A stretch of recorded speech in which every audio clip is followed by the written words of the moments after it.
बोलिए शनि महाराज की जय।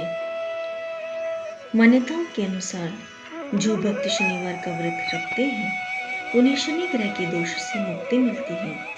शनिवार का व्रत रखने से जीवन में आने वाले प्रकोप से बचा जा सकता है। ऐसा कहा जाता है कि साढ़े साथी और ढैया से मुक्ति पाने के लिए भी शनिवार का व्रत रखना चाहिए। शनिवार का व्रत रखने से नौकरी और व्यापार में भी सफलता मिलती है और जीवन में हमेशा सुख समृद्धि और मान सम्मान बना रहता है। तो चलिए आइए सुनते हैं शनिदेव की व्रत कथा। शनिवार की व्रत कथा। एक बार की बात है जब ब्रह्मांड के सभी नवग्रहों के बीच विवाद हो गया था। वह यह सब जानना चाहते थे कि उनमें से सबसे बड़ा कौन है, जिसके लिए वे देवराज इंद्र के पास गए। इंद्र ने उन्हें राजा विक्रमादित्य के पास जाने के लिए कहा। तभी सभी नवग्रह राजा विक्रमादित्य के पास अपनी समस्या लेकर गए। राजा विक्रमादित्य जानते थे कि अगर वे इन नवग्रहों में से किसी को भी छोटा बताएंगे तो वे कुपित हो जाएगा, लेकिन वह अन्याय नहीं करना चाहते थे। इसलिए समस्या का हल निकालने के लिए राजा विक्रमादित्य ने 9 धातुओं से 9 सिंहासन बनाया और हर एक सिंहासन के सामने एक एक ग्रह को खड़ा कर दिया। ऐसे में शनिदेव को राजा विक्रमादित्य ने अंतिम स्थान दिया, जिसकी वजह से शनिदेव गुस्सा हो गए और उन्हें चेतावनी देकर चले गए। धीरे धीरे राजा विक्रमादित्य की कुंडली में साढ़े साथी का प्रकोप बढ़ने लग गया। एक दिन घोड़े का सौदागर बनकर शनिदेव राजा के पास गए।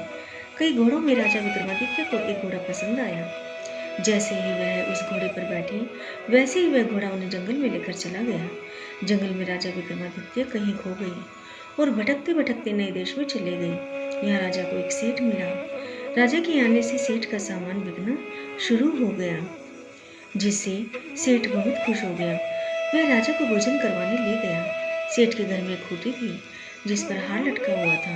राजा ने देखा कि वह खूंटी उस हार को निगल रही है। जैसे ही राजा ने अपना खाना समाप्त किया, वैसे ही वह खूंटी ने हार को पूरा निगल लिया। जब सेठ को वह हार नहीं मिला, तब उसने विक्रमादित्य को अपने राजा के पास कैद करवा दिया। सेठ के राजा ने राजा विक्रमादित्य को दोषी बताया और उनके हाथ पैर काट दिए।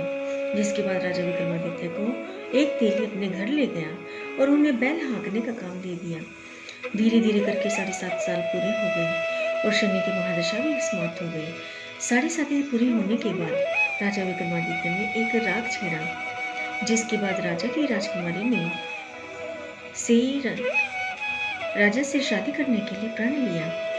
राजकुमारी को खूब समझाया गया, लेकिन वह किसी की बात नहीं मानी और राजा विक्रमादित्य से उसकी शादी हो गई।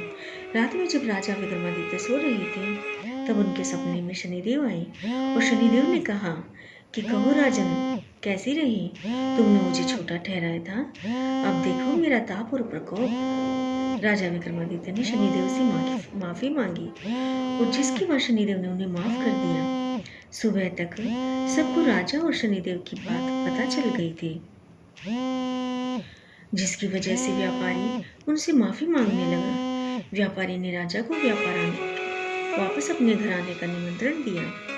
जैसे ही राजा ने खाना खाना शुरू किया, वैसे ही खूंटी ने हार उगल दिया, जिसकी वजह से सबको यह पता चल गया कि राजा विक्रमादित्य ने चोरी नहीं की थी। व्यापारी ने अपनी बेटी की शादी राजा विक्रमादित्य के साथ करवाई, जिसके बाद राजा विक्रमादित्य अपनी दोनों रानियों के साथ उज्जैन वापस आ गई।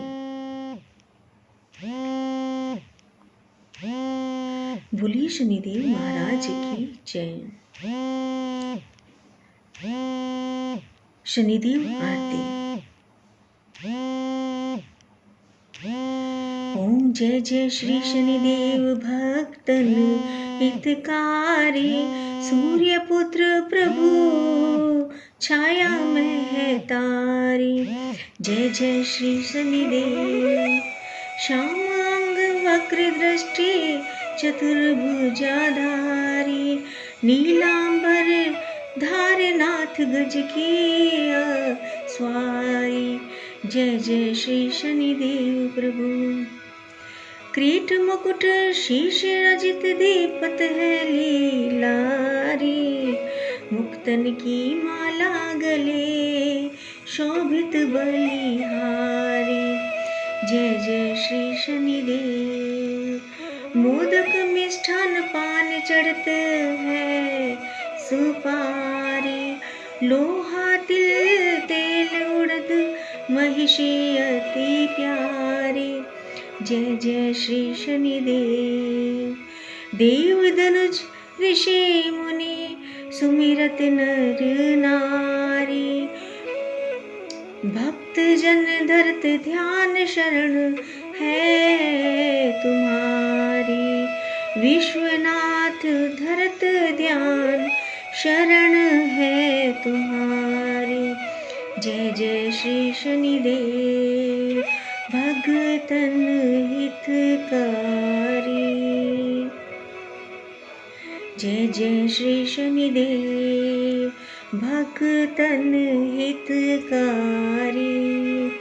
सूर्यपुत्र प्रभु छाया में है तारी। बोलिए सभी शनिदेव महाराज की जय।